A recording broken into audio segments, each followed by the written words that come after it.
अस्सलाम वालेकुम students, today we are discussing introduction to enzymes.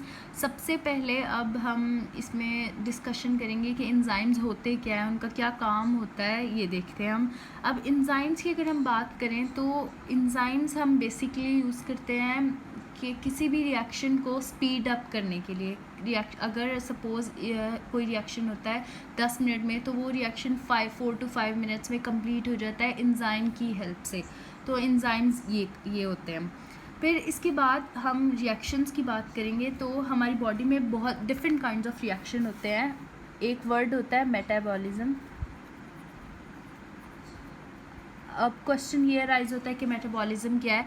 हमारी बॉडी में बहुत सारी रिएक्शंस हो रहे हैं। लिविंग ऑर्गेनिज्म में मोस्टली बहुत डिफरेंट टाइप्स ऑफ रिएक्शंस होते हैं। अगर हम उन रिएक्शंस को कलेक्टिवली एक टॉपिक के अंडर कवर करेंगे तो वो वर्ड होगा मेटाबॉलिज्म।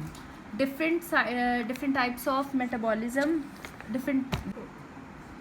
डिफरेंट जो रिएक्शंस लिविंग ऑर्गेनिज्म में होते हैं उनको अगर हम एक नाम दें, इकट्ठा करके सब रिएक्शंस को एक नाम दें तो वो मेटाबॉलिज्म कहेंगे हम उन्हें। अब बात आती है मेटाबॉलिज्म की इम्पोर्टेंस क्या है। मेटाबॉलिज्म जो भी the processes that allow organisms के वो ग्रो करें, रिप्रोड्यूस करें, अपने स्ट्रक्चर्स को मेंटेन करें, और सबसे ज़रूरी कि वो इन्वायरमेंट के साथ किस तरह इन्वायरमेंट को रिस्पॉन्ड करते हैं, ये मेटाबॉलिज्म की सबसे बड़ी इंपॉर्टेंस है। अब इससे आगे मेटाबॉलिज्म की टाइप्स आती हैं, टाइप्स ऑफ मेटाबॉलिज्म।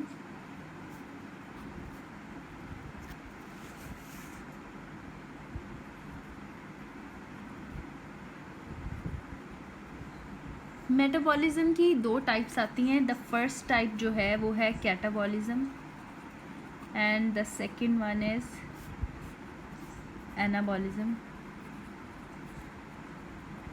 अब कैटाबॉलिज्म क्या है? कैटाबॉलिज्म का वर्ड हमें खुद ही समहाउ बता रहा है कि ये है क्या।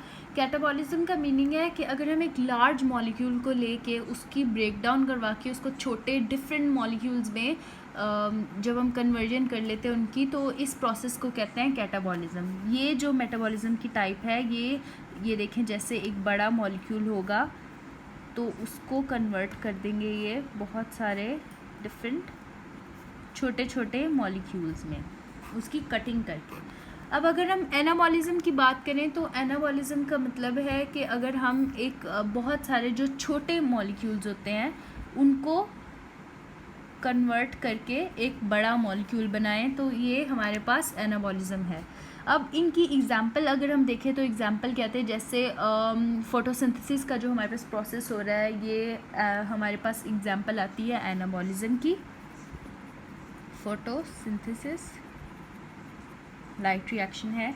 और कैटाबॉलिज्म की अगर हम एग्जांपल देखें तो हमारे पास बहुत ज़्यादा जो प्रोमिनेंट एग्जांपल है वो है रेस्पिरेशन की। रेस्पिरेशन ब्रीदिंग प्रोसेस है। फिर इसके बाद अगर हम अब बात करें सबस्ट्रेट की। अब व्हाट इज़ सबस्ट्रेट? सबस्ट्रेट की बात करें तो हर एंजाइम को एक स्पेसिफिक सबस्ट्रेट चाहिए होता है। एंजाइम का एक सबसे बड़ा एक स्पेसिफिक एक्शन होता है कि एंजाइम्स, इसकी ये प्रॉपर्टी है कि एंजाइम्स प्रोटीन्स हैं नेचर में, तो इस वजह से हर एंजाइम को एक सबस्ट्रेट की ज़रूरत होती है। सबस्ट्रेट उसके एंजाइम के साथ फिक्स होता है। हर एंजाइम की एक शेप होती है जिसके अंदर सबस्ट्रेट जाके फिक्स होगा, फिर ताकि एंजाइम अपना वर्क कर सके, अपनी परफॉर्मेंस दे सके। एंजाइम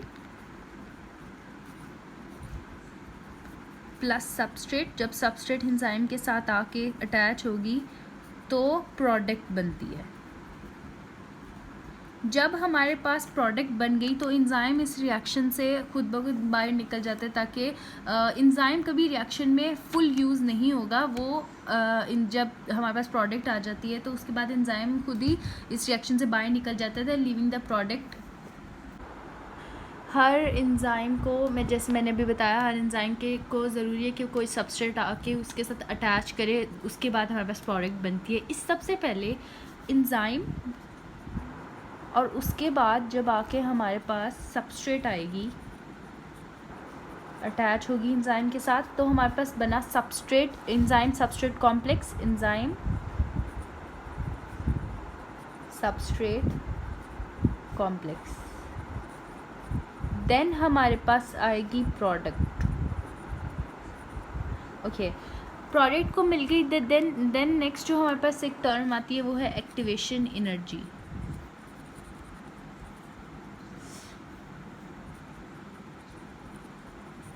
अब हम देखते हैं कि एक्टिवेशन एनर्जी क्या है। Activation energy actually all chemical reactions require activation energy.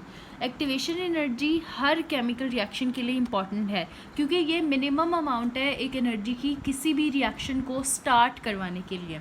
अगर हम इसको एक एग्जांपल की तरह देखें तो हमारे पास एक माउंटेन है and this is a ball. हमें इस बॉल को यहाँ तक लेके आने के लिए फोर्स लगानी पड़ेगी। पहले हम इसको फोर्स देंगे, एनर्जी देंगे ताकि ये एक्टिव फॉर्म में यहाँ तक आ सके, देन वो फिर ऑटोमेटिकली यहाँ तक आ जाएगी। अब यहाँ से यहाँ तक बॉल को लेके आने के लिए हमने जो एनर्जी दी, ये सारा जो प्रोसेस है ये होगा एक्टिवेशन एनर्जी का।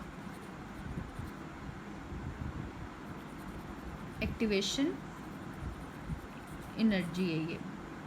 ओके, अगर हम इसके बाद फर्दर आगे हम देखें तो okay, the next thing that comes is enzymes की दो कैटेगरीज होती हैं।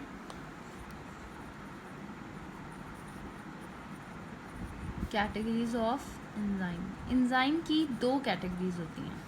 अब जो हमारे पास सबसे पहली एंजाइम की कैटेगरी आती है तो वो होती है इंट्रासेलुलर एंजाइम्स। जो हमारे पास सेकेंड कैटेगरी आती है that is extra cellular enzymes.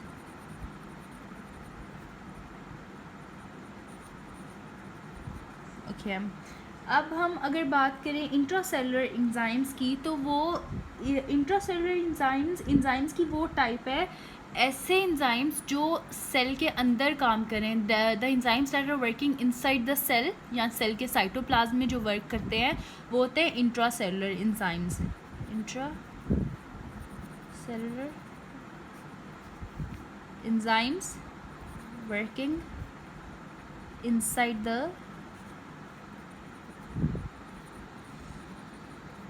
Cell. और अगर हम इंट्रासेलुलर एंजाइम्स की एग्जांपल देखें तो हमारे पास जो प्रोमिनेंट एग्जांपल आती है वो है एक ग्लाइकोलिसिस के एंजाइम्स की। ग्लाइकोलिसिस प्रोसेस है, उसके जितने भी उसमें एंजाइम्स इन्वॉल्व होते हैं उनको हम इंट्रासेलुलर एंजाइम्स कहते हैं। अब हम एंजाइम्स की अगर सेकेंड कैटेगरी की बात करेंगे तो वो है that is already known extra cellular enzymes. Extra cellular enzymes में नाम से ही वैसे जाहिर हो रहा है कि इसका क्या मीनिंग है। एक्स्ट्रा सेलुलर एंजाइम्स वो एंजाइम्स होते हैं जो एंजाइम्स सेल के बाहर या साइटोप्लाज्म के बाहर काम कर रहे होते हैं, वर्किंग आउटसाइड दी सेल और साइटोप्लाज्म ऑल्सो। अब अगर हम इसकी एक्स्ट्रा सेलुलर एंजाइम्स की एग्जांपल की बात करें तो हमारे पास स्टमक का एक मोस्ट प्रोमिनेंट एंजाइम होता है, उसका नाम होता है पेप्सिन।